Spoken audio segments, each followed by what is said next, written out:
जब दंतेवाड़ा, बीजापुर, कोंडागांव, नारायणपुर जब हमारा दौरा हुआ, 58 गांव को एक साथ धर्मांतरित दर्ज किया। तो आधी रात को 11:30 बजे उसे कुल्हाड़ी से मारा गया। ये फिर पुरुष को धर्मांतरित करने के लिए महिला का सहारा लिया जाता है। ये में उसको दबाव डाला जाता है। दबाव इतना डाला जा रहा है कि महिला अपने पति को तलाक देने के लिए। धर्मांतरण सिर्फ छत्तीसगढ़ में हो रहा है कि पूरे देश में चल रहा है? कई अलग अलग राज्यों में सुनने के लिए मिलता है। ये पूरे देश की समस्या है। और अगर आपको एक दिन के लिए आपको एक प्रशासनिक पावर दे दिया जाए। आपने तो बहुत अच्छा सवाल पूछ लिया। महिला है, वो महिला जब घर वापसी की तो उसको पास्टरों के द्वारा इतना प्रताड़ित किया गया कि वो मानसिक रोगी बन गई है। उनका मानसिक स्थान प्रिय है, तो वहीं रहो ना, घुसपैठ क्यों कर रहे हो आप ये जो। नमस्कार, इस वक्त देखना वीएलसी एक्सप्रेस। और वीएलसी एक्सप्रेस में आज हमारे मेहमान हैं यहाँ विशाल ताम्रकार जी, जो कि हिंदूवादी संगठन के राष्ट्रीय कार्यकर्ता हैं। आइए जानते हैं उनसे कुछ सवाल जो अभी हालात चल रहे हैं छत्तीसगढ़ में। धर्मांतरण का मुद्दा एक बहुत बड़ा मुद्दा हो गया है जो सुलझती नज़र नहीं आ रही है, और लगातार छत्तीसगढ़ धर्मांतरण मुक्त का सपना देखते हुए इन लोग आगामी अपने कार्यों को निर्वहन कर रहे हैं। क्या है इनका उद्देश्य, आइए जानते हैं। जी, पहले तो आपका बहुत बहुत स्वागत है हमारे इस चैनल में। जी, आप लोग परिचय पहले बताइए हमारे दर्शकों को। सभी को मैं धन्यवाद और प्रणाम करना चाहूँगा। मेरा नाम विशाल राघव प्रसाद ताम्रकार है। मैं लक्ष्य सनातन संगम का राष्ट्रीय सलाहकार हूँ। आज वर्तमान में मैं जो गतिविधियाँ आज जो छत्तीसगढ़ की चल रही है वह भयावह इस कारण है कि जब अबूझमाड़, जब दंतेवाड़ा, बीजापुर, कोंडागांव, नारायणपुर जब हमारा दौरा हुआ आदरणीय रतन यादव जी के साथ, अबूझमाड़ में एक गांव में 58 गांव को एक साथ धर्मांतरित करा दिया गया। और धर्मांतरण के बाद जब प्रचारक ने वहां पे पहुंचकर विरोध दर्ज किया तो आधी रात को 11:30 बजे उसे कुल्हाड़ी से मारा गया। ये दुर्भाग्य की बात है। किसके द्वारा मारा गया, किसको मारा गया? ये जो लोग मिशनरी जो लोग हैं, पास्टर हैं, वो उन लोगों के द्वारा मारा गया। यह पेपर कटिंग है, पेपर में स्पष्ट वर्णित है। मैं जो भी बोलूँगा साक्ष्य के साथ हिसाब से बोलूँगा। जैसे सुपेला में घटना घटी, 4 बच्चों को अंधविश्वास के नाम पर हॉस्पिटल नहीं ले जाने दिए, दवा से वंचित किया गया, वो एक एक करके 4 बच्चे की मौत हो गई। तो आप देखेंगे थाने में आज प्रकरण होता है कि जैसे महिलाओं को धर्मांतरित करते हैं, फिर पुरुष को धर्मांतरित करने के लिए महिला का सहारा लिया जाता है। यदि वह महिला सक्षम नहीं हो पाती है धर्मांतरित करने में, उसको दबाव डाला जाता है। दबाव इतना डाला जा रहा है कि महिला अपने पति को तलाक देने के लिए तैयार हो रही है। लेकिन जिस तरह से अभी आप लोग अपने कार्यों को अंजाम दे रहे हैं धर्मांतरण को लेकर, क्या लगता है ऐसे में प्रशासन आपके साथ है कि आपके खिलाफ हो जाएंगे? ये तो अभी रासुका की घोषणा की है और इसको नियम में लाया गया है, सुनने में आ रहा है। जब देश में अलग अलग आपके हिसाब से रासुका क्या है? देखो, राष्ट्रवादी विचारधारा होता है और राष्ट्रद्रोही होता है। तो राष्ट्रद्रोही के लिए ये नियम होती है और रासुका को लगाया जाता है।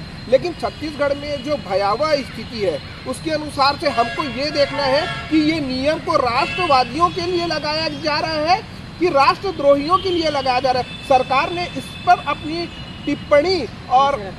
टिप्पणी किस प्रकार से की है ये अभी देखने के लिए है। आप लोग लगातार ये आवाज़ उठा रहे हैं कि छत्तीसगढ़ में धर्मांतरण मुक्त करना है। ऐसे आप लोगों के पास क्या योजना है कि आप लोग जिस तरह से कर रहे हैं उसमें क्या धर्मांतरण जो अभी हो रहा है वो क्या रुक जाएगा?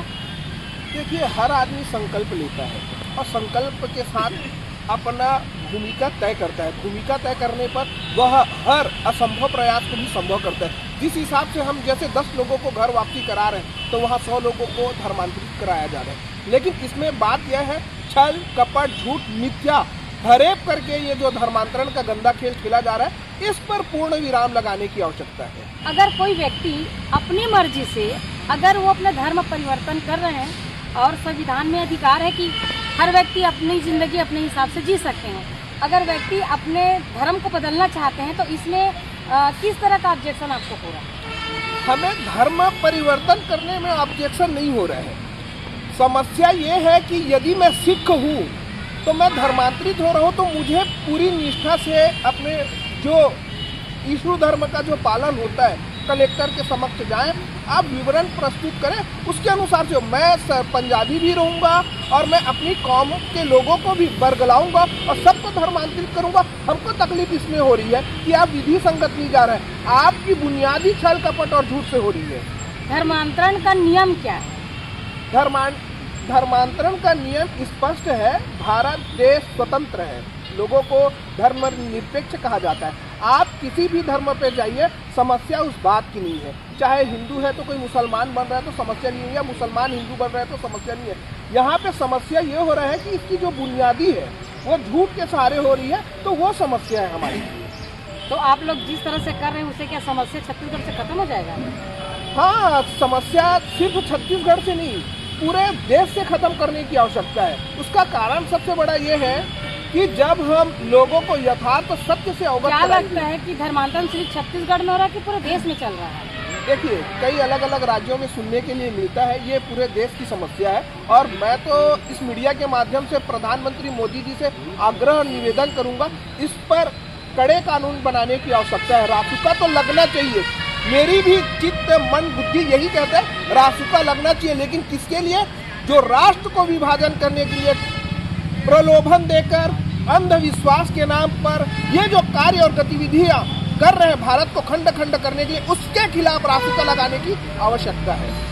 भारत में अगर लगातार धर्मांतरण अगर एक बहुत बड़ा मुद्दा बन रहा है तो भारत के प्रधानमंत्री नरेंद्र मोदी जी इस पर क्यों कोई नियम लागू नहीं कर रहे हैं? नहीं, इसी के लिए तो हमको जनमत होकर एक साथ आवाज उठाना है। आज आप गंभीरता से समझिएगा बात को। उन्होंने स्पष्ट 2014 के चुनाव के बाद उन्होंने कहा था कि मैं पाकिस्तान को कटोरा लेकर मांगने पर विवश कर दूंगा। आज वर्तमान परिस्थिति जाइए, पाकिस्तान के प्रधानमंत्री कह रहे हैं हर जगह से वो कटोरा लेके भीख मांग रहे हैं, लेकिन उनको अपनी यथार्थ स्थिति का अवगत हो चुके हैं। आज बहुत स्थिति खराब है। आटे के लिए, सामान्य दैनिक दिनचर्या के लिए जो भूमिका हो रही है, दर बदर भटक रहे हैं। उनको समझ आ गया कि अब हम युद्ध के लायक नहीं, अभी हमारे पेट में खाना ही नहीं है तो हम युद्ध कहाँ से लड़ेंगे। विशाल जी, मेरा एक सवाल है, अगर आपको एक दिन के लिए आपको एक प्रशासनिक पावर दे दिया जाए कि आप एक दिन में क्या बेहतर कर सकते हैं, तो वो कौन सा काम होगा? आपने तो बहुत अच्छा सवाल पूछ लिया। और जब मुलायम सिंह की सरकार में आरएसएस के लोगों को असंवैधानिक तरीके से संविधान में बैठे हुए लोगों के माध्यम से गोलियां चलवा दी गई, तो आप जान भी नहीं सकते कि मैं अखंड भारत के लिए राष्ट्र विरोधी ताकतों को उखाड़ के प्रत्येक भारत देश के प्रत्येक राज्यों से उखाड़ के फेंकूंगा। वो तो स्मरण में भी ना, कल्पना भी नहीं कर सकते कि अब यहाँ की गतिविधियाँ क्या हो रही है। पूरे भारत में जिस तरह से धर्मांतरण चल रहा है आपके बताए हुए अनुसार, तो इसके परिणाम आने वाले समय में क्या हो सकता है? खासकर मैं आपको छत्तीसगढ़ की स्थिति बताऊंगा। धर्मांतरण के दुष्परिणाम ये हो रहे हैं कि जो लोग घर वापसी कर रहे हैं, उनमें रायपुर की एक महिला है। मैं आपको दस्तावेज से बताऊंगा। वो महिला जब घर वापसी की तो उसको पास्टरों के द्वारा इतना प्रताड़ित किया गया कि वो मानसिक रोगी बन गई है। उनका मानसिक उपचार चल रहा है और उसके परिवार वाले बहुत पीड़ित है। प्रताड़ित पास्टर किस तरह का प्रताड़ित? अब ये तो आपको वीडियो क्लिपिंग दे दूंगा, आप उस क्लिपिंग में पूरा देख लीजिएगा, क्योंकि उसका पूरा परिवार प्रताड़ित है और बहुत दुख है। तो ये जो इसकी जो ना भूमिका जो हो रही है धर्मांतरण के बाद, स्थितियाँ जिस स्थान पर धर्मांतरण हुआ है वो राष्ट्रांतरण हो गया है। चाहे आप बांग्लादेश देख लो, पाकिस्तान देख लो, अफगानिस्तान देख लो, बहुत सारी चीजें हैं। क्या हिंदू राष्ट्र की तरफ भारत बढ़ रहा है? ऐसा कुछ नहीं, हिंदू राष्ट्र की तरफ नहीं। जहाँ धर्मांतरण हो रहे हैं वो विभाजन की दृष्टिकोण से, पाकिस्तान तो हिंदू राष्ट्र नहीं बना ना, मुसलमान देश बन गया। समस्या उस बात से नहीं है। जब आपको पाकिस्तान प्रिय है तो वहीं रहो ना, घुसपैठ क्यों कर रहे हो आप ये जो चीजें हैं, आपको इच्छा भी है कि हमको भारत देश से अलग होना है, लेकिन ये कौन सा चीज है कि घुस के अंदर ही आ रहे हो। तो ये चीजों को समझने की बात है। दो लोगों के विभाजन से आज इतनी तकलीफ हो रही है कि हम कैसे बताएं कि एक तरफ भारत देश में लगातार शिलान्यास बोले चाहे बन रहे हैं, हमको समस्या उससे नहीं है कि कितना बन रहा है, लेकिन जहां आप अफगानिस्तान और पाकिस्तान को देखोगे, बंटवारे के बाद पूरे मंदिरों पर लगातार घात हो रहे हैं, पूरे मंदिरों को तोड़ दिया जा रहा है। दुर्भाग्य की बात है कि सिख के सबसे बड़े तीर्थ स्थान करतारपुर कॉरिडोर को आईएसआई ने अपने हाथ में ले लिया। ये कहा कि हम यहाँ की नहीं स्वीकारेगा, तो आप कैसे कॉरिडोर को ले लिए? ये दुर्भाग्य की बात है। ये विशाल जी अभी बात करते करते काफ़ी आक्रोशित हो गए हैं। हम यहीं पर अपनी आज की जो जानकारी है उसको रोकते हैं और आगामी समाचार के लिए BLC सदा बने रहिए। जब तक के लिए नमस्कार।